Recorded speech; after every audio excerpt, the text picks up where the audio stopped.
Hey YouTube, I'm Mr. Terry, a high school history teacher. Welcome back to another History Teacher Reacts video. Alright, today's video brings in a lot of modern context, and it was just posted by Invicta. And the title of the video is Alexander the Great in Afghanistan, 330 BC. Alright, so obviously this is relevant to current events in Afghanistan, and one of the things that has been said about Afghanistan is that it's the place where empires die. Largely referring to the fact that powers throughout history have often struggled with achieving their goals in that region. And this case, though, is something we're going to look at, and that is clear back with Alexander the Great back in this territory. Now, Alexander the Great, one of the greatest conquerors, ever, and the region that is today Afghanistan was one of those places that he went into. So we can kind of look at this and see some context of, is that whole thing about where empires die, does that actually kind of hold water? Especially if we're going to talk about a huge chunk of history there. So it'll be interesting to see any parallels or anything that we can find here, because again, context is so important in history as well as the present, and it's important that we study history because we get a much better understanding of the present. Before we begin, a quick word from our sponsor, and that is Skillshare. So Skillshare has been nice enough to return as a sponsor for our community, and I've been using their services to help out with learning more skills, especially on the technical side of YouTube. So let me tell you my story, my ongoing story with them. So I've been on YouTube for just over 2 years now. When I first started, I was so intimidated by video editing that I didn't even try it. Eventually, I felt adventurous enough to give editing a try with Adobe Premiere Pro. However, I did no research beforehand on how to actually use it. I figured I could just teach myself as I go. However, my improvement on Premiere Pro has been painfully slow. I clearly needed help. That brings me to today's sponsor, Skillshare. In case you've been living under a rock and don't know about Skillshare, Skillshare is an online community with thousands of classes for inspiring creators. Explore new skills, deepen existing passions, and get lost in creativity. It's curated specifically for learning, meaning there are no ads, and they're always launching new premium classes. So you can stay focused and follow wherever your creativity takes you. To get help, I'm using Jordy Vandeput's classes on Adobe Premiere Pro. He has classes for beginners like me and for advanced users as well. His simple advice is definitely going to help me improve my video production quality. After this, I'm hoping to get better at Adobe Photoshop to help improve my thumbnails. And right now, Skillshare is offering a great deal for my YouTube community as well. The first 1,000 subscribers of mine to click the link down in the description below are going to get a 1-month free trial of Skillshare, so you can start exploring your creativity today. All right, let's get to the video. As the last chapter of the US war in Afghanistan appears to draw to a close, the world watches, armed and civilian forces alike conduct their final evacuations. However, in these moments we hear echoes of the past. The history of the so-called graveyard of empires is filled with many chapters that tell of yet another major power that has been forced to withdraw after years of spilled blood and treasure. So again, there's that tagline about like the graveyard of empires. And I don't know if they're necessarily going to talk about some of the other ones. You can see one of the things that is popped up here is you have a Soviet tank. And a lot of the issues today can go, specifically, although everything in history is always connected deeper and deeper further back in history, but a lot of the specific ones from the Soviet-Afghan war, that was into the 70s, 1980s. The most well-known instances have occurred in recent memory. However, the pages of Afghan history go back thousands of years. Today, I wanted to take a look at one of these first major military withdrawals that may just be the most foobar one on record: the evacuation of Alexander the Great's Macedonian army from Afghanistan. We can begin by describing the state of Afghanistan during this era. The first thing to note is that no such country existed by that name, and its borders as we know them are very much a modern construct. Instead, and I should say, even the borders today of Afghanistan are still a modern construct made by a lot of powers outside of Afghanistan. Hopefully, we'll go into the some of the deeper tribal nature of why that is, though. The area would have been populated by a variety of socio-political groups inhabiting its life-sustaining river valleys. The earliest human presence dates back to around 50,000 BC, with generations of indigenous farmers and herders slowly forming into tribes, clans, and minor kingdoms over the years. Happens all over the world. Throughout the Bronze Age, These would be influenced by the civilizations of Mesopotamia and the Indus River Valley on its flanks. Trade, colonization, and migration between these and other groups helped accelerate the region's growth. Yeah, it makes sense. So the Indus Valley civilization, you've heard about them, and there's been many civilizations in Mesopotamia, but specifically two of the big early hitters on the ancient River Valley civilizations were the Indus Valley civilization in modern day, around the Indus River, which is modern day Pakistan. And then you had Sumer, which was kind of the first great civilization of Mesopotamia, existed at the same time. And they traded with each other. We have evidence of that. We have products from either region in the other places. And so it makes sense. Afghanistan here, we'll just keep using that term just for, it makes it easier, even though there wasn't an Afghanistan there, but would have been right along those trade routes, going right through things like the Khyber Pass, one of the narrow straits, where you have like Kabul today, which is kind of kind of outside of that, as part of that kind of, you kind of go through Kabul to get through the Khyber Pass, which is the major trading kind of passageway between the two. So yeah, they would have, whether they're going to be middlemen, because you have to imagine not a lot of people necessarily were going to make this whole trek in ancient times themselves. So using intermediaries like these different tribes of Afghanistan would definitely have given it purpose to develop. Some small pockets may have been claimed by external powers, but for the most part it seems that the locals were in charge. This would change around the 700s BC, when the Median tribes of the Iranian plateau united to form an empire that stretched across the Middle East. Unfortunately, its true nature is poorly understood by scholars, who have a difficult time identifying the extent of its borders. Sure. We know, for instance, that it drew power from control of important east-west trade routes, which has led some to argue that its reach extended all the way into the region of modern Afghanistan. Sure. And reach and all that stuff, people like to think that, everywhere around this border here, seeing this map, had some kind of like median government official and military, and it's like a state. And that's just not necessarily how things go. I mean, you can have influence without having direct, total control. And I think that's what they're referring to here in this earlier time with the medians. Yet the degree to which this control was exerted over the various local powers is disputed. However, it would be the rise of the succeeding Achaemenid Empire that can more conclusively be identified as the start of foreign control. First superpower. According to our records, this was done through the formation of several eastern satrapies. Satraps, As you can see, their approximate borders are quite different from our own modern ones. We'll see if they get to it, but the Persia was so massive. Like if you heard me there, it's kind of Persia's kind of seen the Achaemenid Empire. By the way, Persia is a term that has been used by different dynasties and that kind of thing. But how they worked, because they were a superpower. I mean, truly a superpower, the biggest civilization, biggest entity and empire in the world at this time, ruled through governors called satraps or satraps. And you can see here, it looks like they have some borders and stuff. So they would have this like governor, satrap, and they would rule through them. And that's the only way you can really rule over something this kind of size and with this much diversity, is decentralized just a little bit. I mean, there's going to be an emperor, you're going to have Cyrus the Great and Darius and all that stuff. But when push comes to shove, the satrap has a lot of power. And that whole system, by the way, other groups, even after the Achaemenid Empire, will use that same system. Each of these regions was governed by a satrap, who oversaw the various tribal coalitions that inhabited his sphere of influence.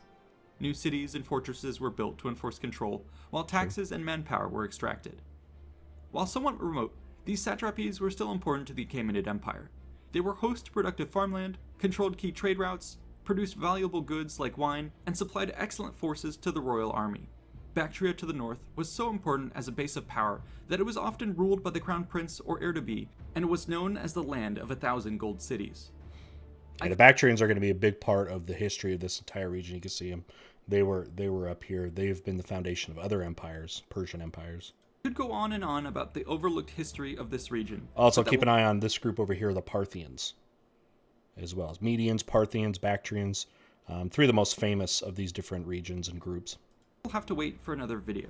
For now, I think we've sufficiently laid the groundwork for the main subject of the video, the invasion and eventual withdrawal of the Macedonian army. So how did these Western armies end up in the area of modern Afghanistan in the first place? Conquest. The short answer is that Philip. their invasion was a part of the eastward thrust of Alexander the Great's campaigns Talk in the about 330s Alexander. BC. Talk about his father first, Philip. This had all begun a century earlier, when friction between the East and West led to the Ionian Revolt and the eventual outbreak of the Greco-Persian Wars. Right. In these matters, Macedon played a relatively minor role.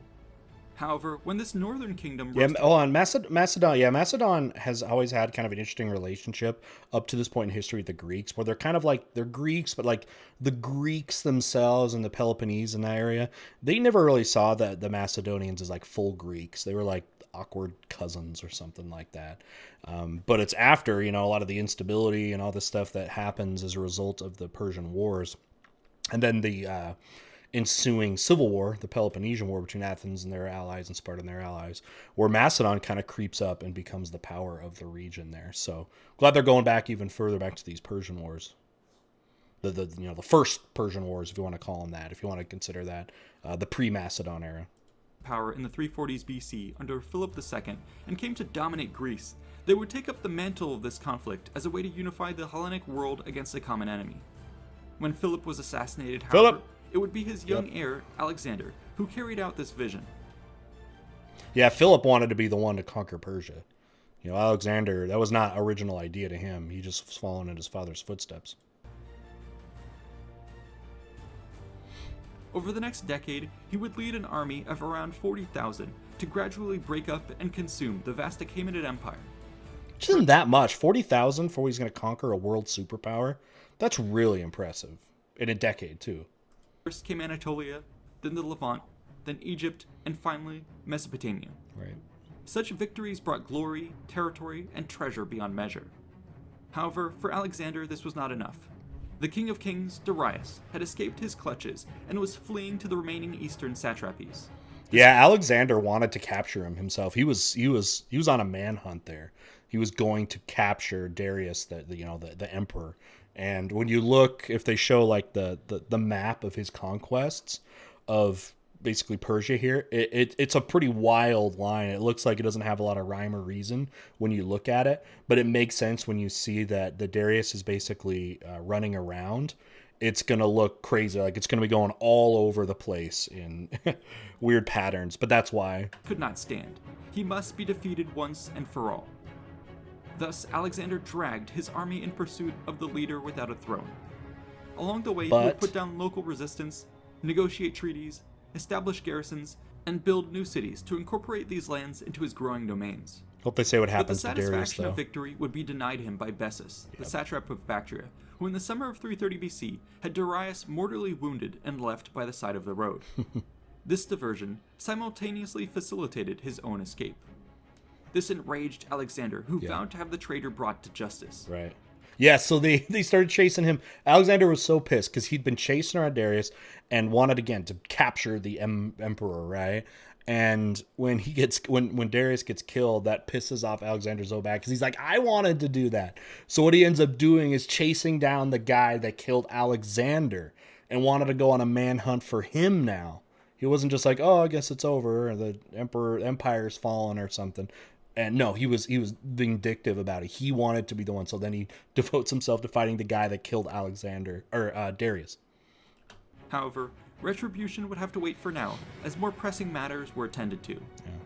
But finally, the heart of the autumn empire of 330 BC, Alexander was once again ready to take up the fight against Bessus, who by this point was reported to be raising an army and proclaiming himself the rightful successor of Darius. This is going to be a big deal. The Macedonian army thus set off from Hyrcania, through Parthia, and to the borders of Achaea, a satrapy that was roughly equivalent to the modern Afghan province of Herat. Here he established a small force before continuing onwards towards the objective in Bactria. However, he would be forced to double back to deal with a revolt led by Setibarzanes, the satrap of Achaea. Additional revolts in the region, and even a conspiracy against Alexander by fellow Macedonians, further delayed the army's advance. So you can see a little bit now the nature of how the Persian Empire operated. Just because Darius is dead, it's not like it just descended into some chaos or like it just gave up there. No, like it kind of shows that a lot of the real power is with these satraps, these people that operate these regions, and you're going to have to deal with them individually. Just taking out the emperor doesn't really do much. You still have to deal with all of this stuff. So you can see, the decentralization that did in fact exist here in Persia. And like they're showing here, there's some powerful regions like the Bactrians. Brutal tactics were required by the king to put these down, and further campaigning saw the satrapies of Dragiana, Arachosia, and Gandhara fall as Alexander now sought to approach Bactria from the south by crossing the Caucasus Mountains. Here's a modern map of Afghanistan to give you a sense of where the army marched. Along the way, Alexander sought to secure his territorial acquisitions and supply lines by establishing new cities, many of which bore his name. Yeah, he named so many. Arachosia, for example. It's so funny. Like if you look at a map of the Alexander's empire, and there's like dozens and dozens of Alexandrias that he named. Except for the one, my favorite one is what he named after his horse Bucephalus. He named a city after that. We joke in my class about how it must have been like a postal system nightmare if you're like, hey, I need this package sent to Alexandria, and they're like, which one? Now today everybody refers to, when they think about Alexandria, is the big one in northern Egypt, which kind of becomes a capital later and one of the biggest cities in the world. But yeah, there were a whole bunch of Alexandrias. And again, just a lack of creativity, but probably more about an ego thing. Would eventually be translated into Iskandaria in Arabic and become known as Kandahar. These settlements were often populated with a mix of natives and thousands of demobilized Greek and Macedonian veterans who acted as colonists. This fact has Alexander encouraged encouraged Greeks to move in and assimilate into these cultures. He took on a wife. I don't know if they'll talk about that, Roxana, who is basically a princess, and encouraged his soldiers to intermarry and settle. And that's where you get the creation of what's called like the Hellenistic kingdoms, which is a combination of like Persian and Greek cultures. And he wanted the blending of that. He for all the brutality that Alexander had, he did respect the accomplishments of Persia and wanted a blending of those cultures rather than just annihilate them and annihilate the local culture altogether. Yeah, that's not what Alexander was about.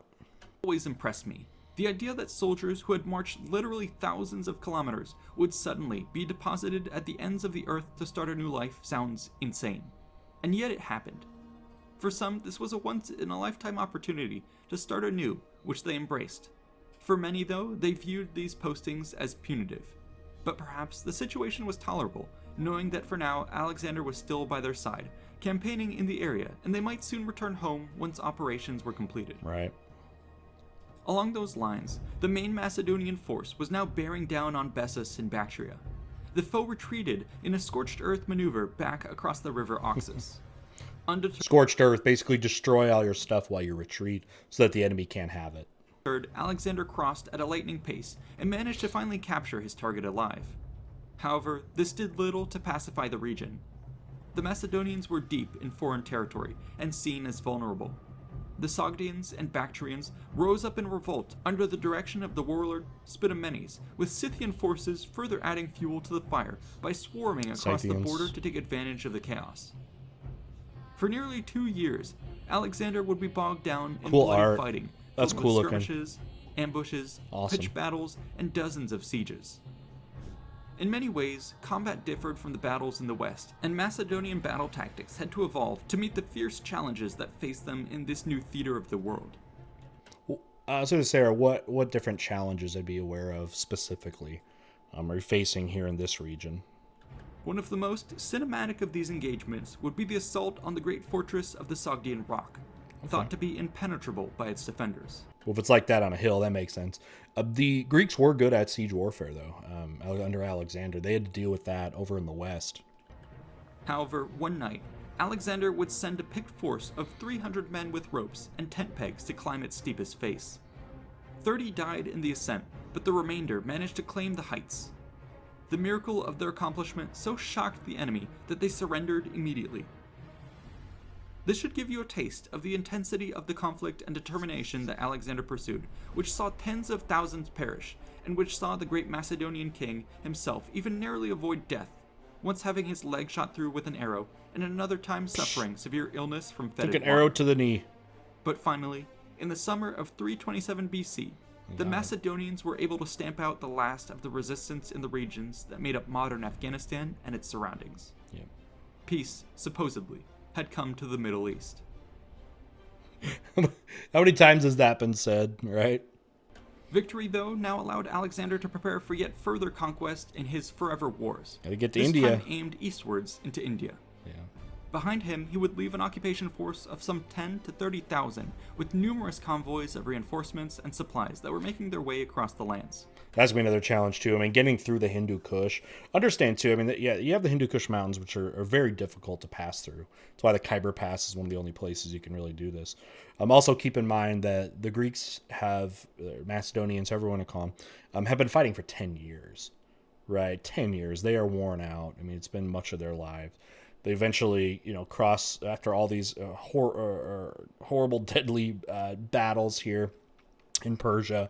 They have to cross the Hindu Kush Mountains, and then you end up in India and get into Indus River, where you're now dealing with the first great Indian empire, the Mauryan Empire, who is an incredible foe there. So we'll see if they get into that much, but that's where things are going to be stopped, is in India. Control of these regions was left in the hands of various commanders and satraps, with orders to deal with any further resistance that might arise. On paper, it would seem that... So you see, kind of what Alexander's doing is keeping the administrative structure, a lot of it the same there, where you have these satraps that need to govern. I mean, it's such a huge place. Alexander is still out conquering. He's not an administrator. So you employ now, Greeks, basically, to rule as satraps.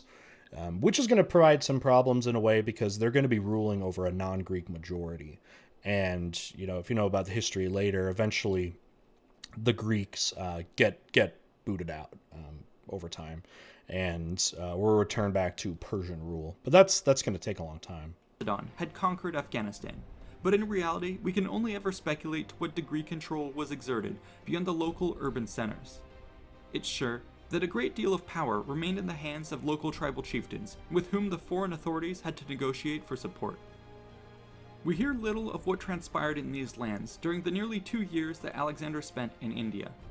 However, it seems that discontent among the stranded Western colonists was increasing.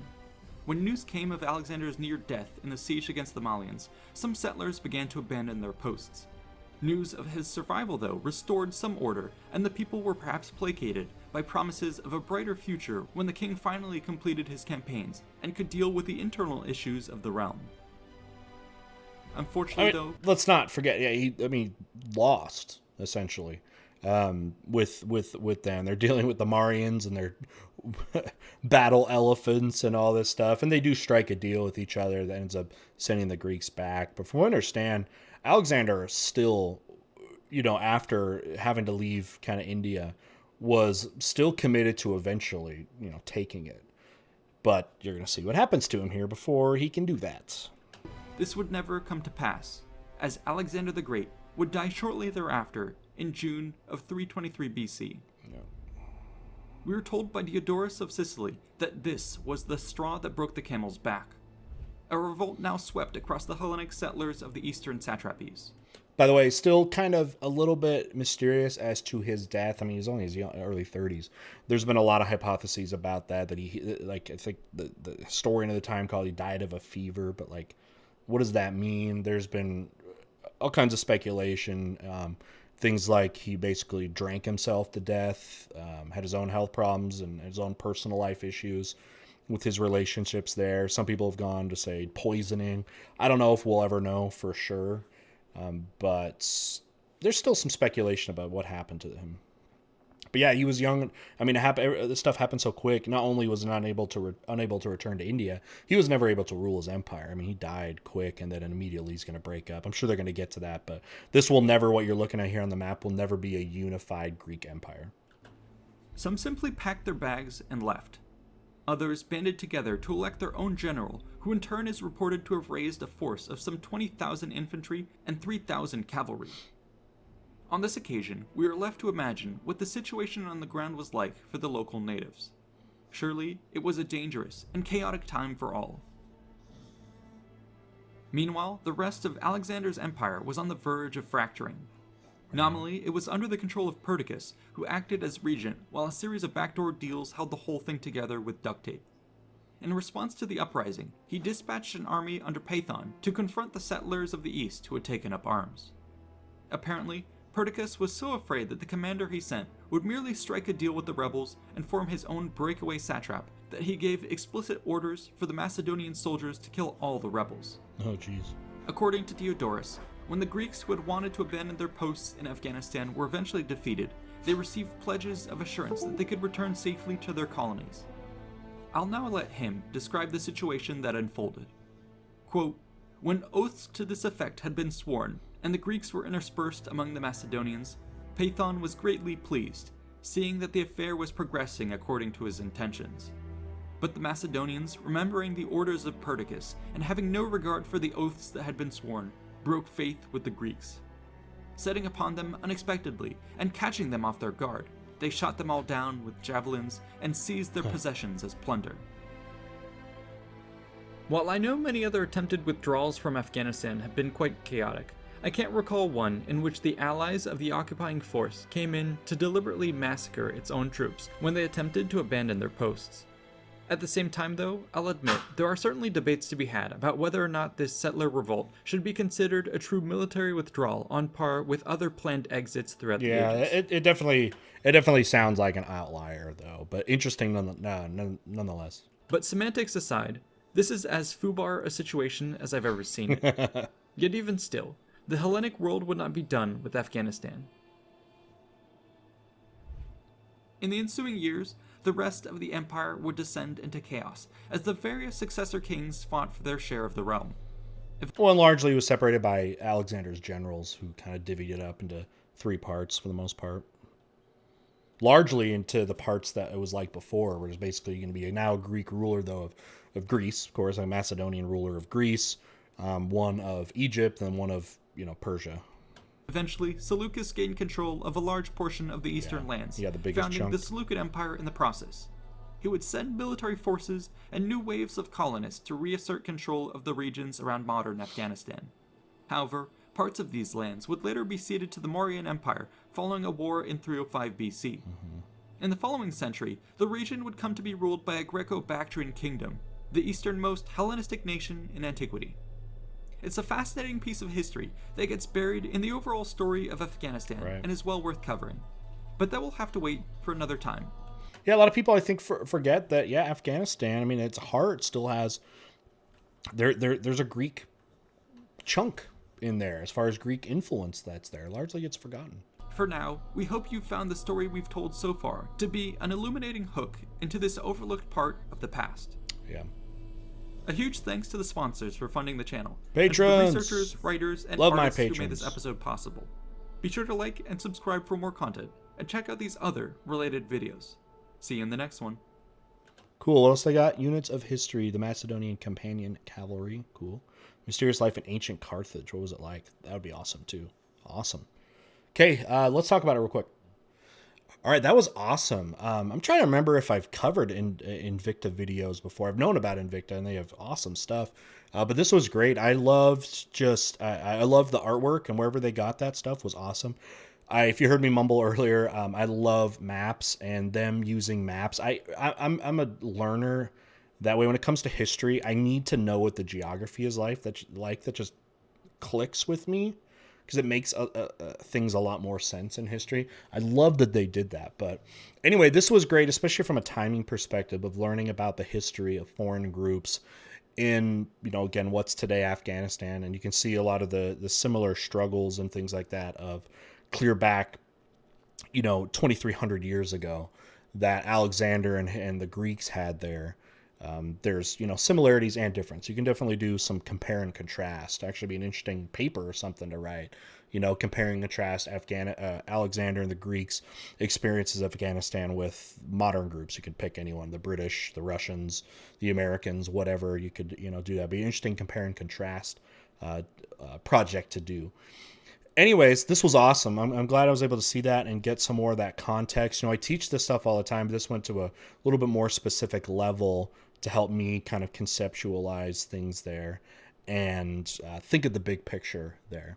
So again, the question I guess would be is Afghanistan the graveyard of empires, right? If we're going to look at the big context of larger history, not just the last, 40 years or so, or 100 years. Let's go back thousands of years.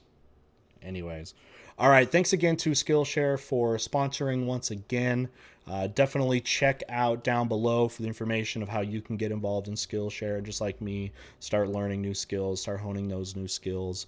And with that, thanks again for joining me. The original link is down below. Hit that sub button, hit that like button. Helps a lot from what I'm told. So thanks again, and we'll see you next time. Bye.